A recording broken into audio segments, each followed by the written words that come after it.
Demi bisa mendapatkan kehidupan yang lebih baik, wanita asal Tiongkok ini memutuskan untuk menikah dengan seorang pria Australia dan tinggal di Australia.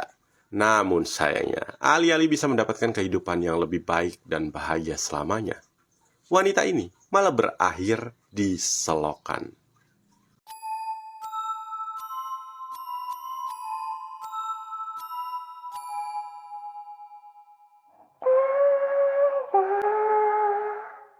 Seorang wanita Tiongkok berusia 36 tahun terbang ke Australia untuk menikah dengan seorang pria Australia yang 27 tahun lebih tua darinya dengan harapan bahwa dia akan mendapatkan kehidupan yang lebih baik. Namun sayangnya, tanpa diduga, hanya dalam waktu 6 tahun pernikahannya, wanita ini menghilang dari dunia tanpa menyisakan satu tulang pun. Tersangka terbesar dalam kasus ini adalah suaminya sendiri, di mana dia melakukan kejahatan tersebut dengan sangat cerdik. Dan meskipun dia yakin telah menyelesaikan kejahatan yang sempurna, petunjuk yang masih tertinggal akhirnya membawanya pada penangkapan. Lalu, bagaimana polisi bisa berhasil menyelesaikan kasus ini? Kenapa pria berusia 69 tahun ini bisa tega melakukan pembunuhan kepada istrinya sendiri? Sekitar awal bulan November tahun 2011, kantor polisi di Cairns, Australia menerima telepon dari seorang wanita di mana wanita ini melaporkan kepada polisi bahwa selama seminggu ini dia tidak bisa menghubungi temannya. Temannya tersebut bernama Chow Liping, yaitu seorang wanita Tiongkok yang bermigrasi ke Australia 6 tahun yang lalu demi menikah dengan seorang pria Australia. Dalam laporannya, wanita ini mengatakan kepada polisi bahwa ketika dia pergi ke rumah Liping untuk memeriksa kondisinya, suami Liping mengatakan bahwa istrinya telah melarikan diri dari rumah dan dia mengaku bahwa dia tidak tahu di mana keberadaan Chow Liping. Bagi wanita tersebut, ini adalah suatu hal yang janggal karena menurutnya dia cukup mengetahui tentang situasi kehidupan Liping, seperti dia tidak punya saudara di negara ini dan hanya dekat dengan beberapa teman. Dan tentu saja, dia segera bertanya kepada seluruh teman-temannya tersebut, di mana mereka menjawab bahwa tidak ada satupun dari mereka yang mengetahui keberadaan Chow Liping. Ini benar-benar mencurigakan baginya. Ditambah lagi, Liping dikenal sebagai pribadi yang cukup terbuka kepada teman-temannya, dan dia selalu memberitahu mereka jika Liping akan pergi ke suatu tempat. Berdasarkan informasi dari teman Liping tersebut, polisi pun segera memeriksa tentang catatan imigrasinya dan mereka menemukan fakta bahwa Liping tidak memiliki catatan meninggalkan negara tersebut.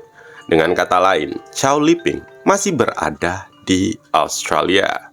Setelah diselidiki, polisi menemukan bahwa ponsel Chow Liping sedang online pada jam 9 malam di tanggal 30 Oktober, tetapi kemudian terputus dari internet sekitar 20 menit kemudian. Dan setelah itu, ponsel Chow Liping tidak ada sinyal. Karena hal inilah, polisi pun berspekulasi bahwa Chow Liping kemungkinan besar menghilang pada malam hari di tanggal 30 Oktober tahun 2011. Chow Liping yang berusia 42 tahun saat dia menghilang, apakah mungkin melarikan diri dari rumah? Dan jika dia memang kabur dari rumahnya, seharusnya ponselnya dalam keadaan aktif, di mana kartu bank serta kartu kreditnya juga seharusnya memiliki catatan konsumsi. Tapi setelah polisi melakukan pengecekan terhadap ponselnya, itu diketahui dalam keadaan yang tidak bisa dihubungi dan kartu banknya tidak pernah digunakan selain penarikan tunai di tanggal 2 November. Kemudian polisi bertanya kepada suami Chow Liping. Suaminya yang bernama Klaus ini mengatakan kepada polisi bahwa mereka berdua bertengkar hebat pada malam di tanggal 30 Oktober karena Chow Liping curiga suaminya telah selingkuh dan memutuskan untuk kabur dari rumah. Klaus juga menambahkan bahwa kejadian seperti ini bukanlah kali pertama karena sebelumnya Chow Liping juga pernah kabur karena beberapa masalah dalam rumah tangga mereka. Selanjutnya, untuk segera menemukan keberadaan Liping, polisi pun mengadakan konferensi pers dengan harapan bisa mengumpulkan berbagai petunjuk dari masyarakat. Pada waktu ini, Klaus juga hadir untuk membantu menjelaskan tentang istrinya, di mana dia berbicara dengan sangat tenang tanpa terlihat raut kesedihan di wajahnya. Polisi pun melanjutkan penyelidikan tentang penarikan tunai kartu bank milik Liping, dan mereka menemukan fakta bahwa Klaus, yaitu suami Liping lah, yang telah melakukan penarikan di tanggal 2 November. Dari CCTV yang diperiksa polisi, mereka berhasil menemukan bahwa setelah Klaus melakukan penarikan uang, dia segera pergi ke sebuah toko material bertujuan untuk membeli 40 liter asam klorida pekat. Tentu saja, ini menjadi tanda tanya besar bagi para penyelidik, seperti untuk apa dia membeli asam klorida pekat sebanyak itu. Setelah polisi pergi ke toko material tersebut untuk mengetahui situasinya, mereka menemukan bahwa pada tanggal 31 Oktober, Klaus datang ke toko ini untuk membeli 2 liter asam klorida pekat dengan membayar dengan menggunakan kartu bank milik istrinya. Dengan kata lain, dalam 3 hari, Klaus telah membeli 60 liter asam klorida pekat. Asam klorida adalah asam anorganik yang sangat kuat yang dapat bereaksi secara kimia dengan banyak logam untuk membentuk logam klorida serta melepaskan hidrogen. Karena karakteristik inilah, asam klorida dapat digunakan untuk pembersih rumah tangga. Asam klorida diketahui bersifat korosif terhadap kulit dan serat, sementara asam klorida pekat bersifat sangat korosif, di mana asam klorida pekat ini bisa sepenuhnya menghilangkan beberapa bukti biologis. Karena hal inilah, polisi menjadi curiga kepada Klaus dan berspekulasi bahwa Klaus mungkin menggunakan asam klorida pekat untuk membersihkan TKP. Tapi, jika dia hanya membersihkan TKP, kenapa Klaus membutuhkan begitu banyak asam klorida pekat? Sebuah firasat buruk pun muncul di hati para penyidik, seperti mungkinkah dia telah membunuh istrinya dan menggunakan asam klorida pekat sebanyak itu untuk menghancurkan tubuh Chow Liping. Namun, sekalipun polisi meyakini firasat buruk tersebut, mereka masih membutuhkan beberapa bukti nyata agar ini bukan hanya menjadi sekedar spekulasi. Dan ketika para penyidik mencoba mencari petunjuk serta bukti di sekitar rumah Klaus, salah satu warga yang tinggal di sekitar memberi sebuah petunjuk. Tetangganya mengatakan bahwa pada malam di tanggal 30 Oktober, dia dengan jelas mendengar pertengkaran sengit antara Klaus dan istrinya. Namun, pertengkaran antara pasangan itu tidak berlangsung lama karena setelah Chow Liping berteriak, tiba-tiba dia berhenti bersuara di mana ruangan tersebut dengan cepat menjadi tenang. Tidak sampai di situ. Seminggu kemudian, tetangganya melihat Klaus membawa tong sampah besar yang kelihatannya sangat berat, di mana dia menuangkan isi tong tersebut ke saluran pembuangan di depan rumah mereka. Setelah Klaus mengosongkan tong, dia pun membilasnya dengan air. Melihat pemandangan tersebut, tetangga Klaus merasa ada yang tidak beres. Karena menurutnya, sebagian besar rumah tangga tidak membuang sampah langsung ke saluran pembuangan. Karena penasaran, tetangganya kemudian pun memutuskan untuk memeriksa saluran itu dan menemukan bahwa cairannya berbusa putih dengan terdapat residu padat di dalamnya. Tentu saja petunjuk yang diberikan oleh tetangga ini sangat berharga bagi polisi karena tidak lama kemudian mereka berhasil menemukan penemuan besar di selokan tersebut. Pertama, asam klorida pekat terdeteksi di saluran pembuangan. Kedua, ditemukannya 10 gigi palsu di saluran pembuangan yang bisa dipastikan bahwa itu adalah gigi palsu milik Liping yang dia tempah secara khusus dari Tiongkok. Selain itu, ditemukan juga zat yang diduga merupakan jaringan manusia. Saat ini, para polisi telah memastikan bahwa Chow Liping yang dikatakan kabur dari rumah telah menjadi korban dari sebuah kasus pembunuhan. Diketahui bahwa Liping menghilang pada malam hari di tanggal 30 Oktober. Dan seminggu setelah Liping hilang, Klaus menuangkan cairan yang mengandung asam klorida pekat dengan residu padat ke dalam saluran pembuangan di depan rumah mereka. Dan untuk memastikan serta memahami spekulasi mereka tentang asam klorida digunakan Klaus untuk menghancurkan tubuh, polisi pun kemudian mencoba melakukan sebuah percobaan. Dalam percobaan tersebut, polisi menuangkan sekitar 60 liter asam klorida pekat ke dalam 2 tong besar, di mana mereka masukkan bangkai babi ke dalam masing-masing tong tersebut dengan berat masing-masing kurang lebih sama dengan bobot tubuh Liping. Salah satu tong yang berisi mayat babi dengan asam klorida pekat diaduk setiap hari, sementara tong yang satu lagi yang juga diisi dengan babi dan asam klorida pekat dibiarkan tanpa disentuh ataupun diaduk.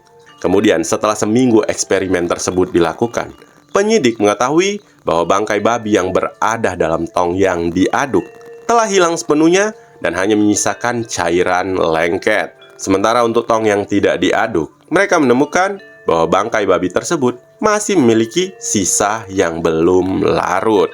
Dari eksperimen ini bisa disimpulkan bahwa asam klorida pekat bisa sepenuhnya melarutkan mayat manusia.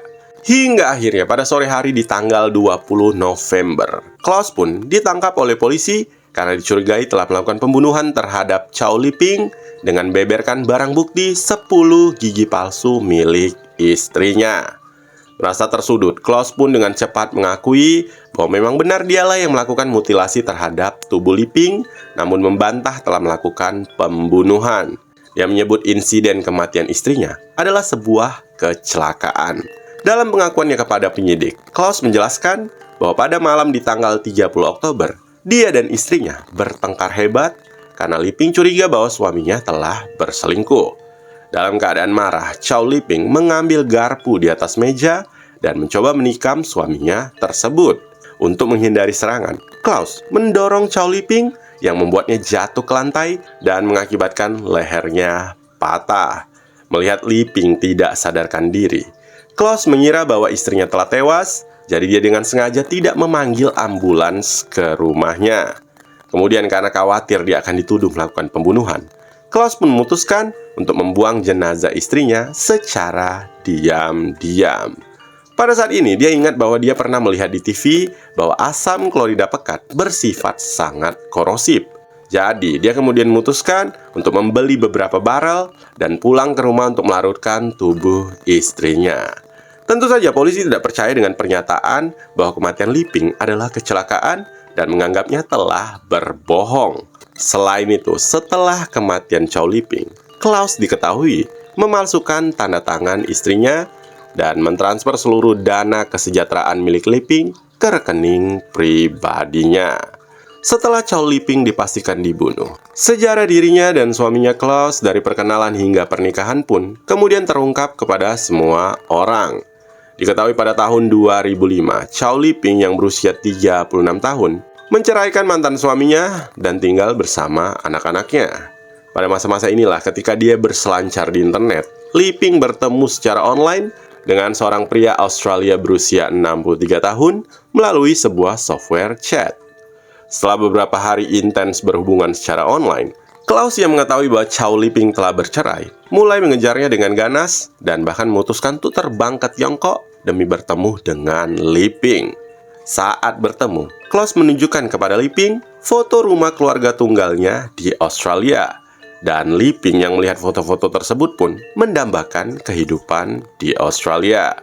Melihat situasi tersebut, Klaus mengambil kesempatan dengan mengatakan bahwa dia kesepian tinggal sendirian di rumah sebesar itu, di mana dia berharap agar Liping mau menikah serta hidup bersamanya di sana.